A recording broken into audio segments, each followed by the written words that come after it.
Kapam Sawa Chopam Prasute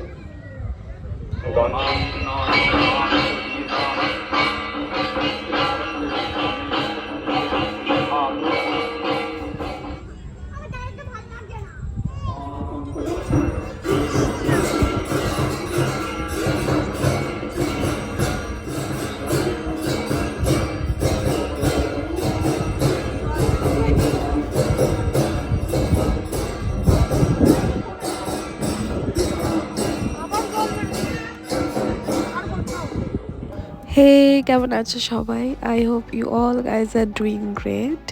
আজকে আবারও আমরা চলে এসেছি দুজন আমাদের খুব প্রিয় একটা জায়গায়, দুর্গা মন্দির, দুর্গা আশ্রম। নদীর ধারের এই শান্ত পরিবেশটা আমাদের দুজনেরই ভীষণ পছন্দ, তাই বারবার আমরা এখানে চলে আসি। তোমরা যারা কৃষ্ণনগর, ধুবুলিয়া বা বেথুয়া থেকে দেখছো, তারা সবাই আই হোপ জানবে বা চিনবে এই জায়গাটা। When we came here, every time it feels like fresh breath for the soul. Momo খাওয়ার আগে দোসা হবে? চিজ দোসা আছে না পনির দোসা? চিজ মশলা দোসা তোর মতন হবে, খাওয়াবি?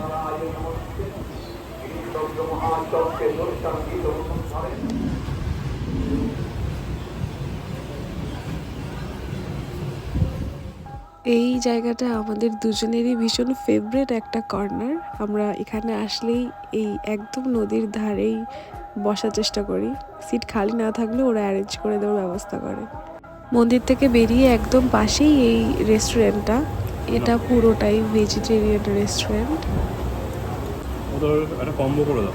এখানে সমস্ত খাবার খুব ফ্রেশ, সুপার ডুপার আর খুব সিম্পল থাকে সব সময়। মোমো খেয়েছি, আর কি খেয়েছিস? স্যুপ স্যুপ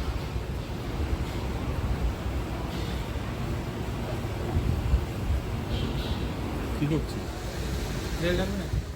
আজকে আমরা মোমো নিলাম, চাউমিন নিলাম, আর তারপর এই ভেজ কম্বোটা নিলাম। এই ভেজ কম্বোটাতে চাউমিন ছিল, একটা মিক্সড ফ্রাইড রাইস ছিল, আর চিলি পনির বা পনিরের কিছু একটা ছিল, সেটা আমার অতটা মনে নেই। ভেজ খাবার হওয়া সত্ত্বেও এখানকার খাবার সবসময় মাইন্ড ব্লোয়িং থাকে। That is it for today's vlog. Thanks for watching. Love you all. Bye by.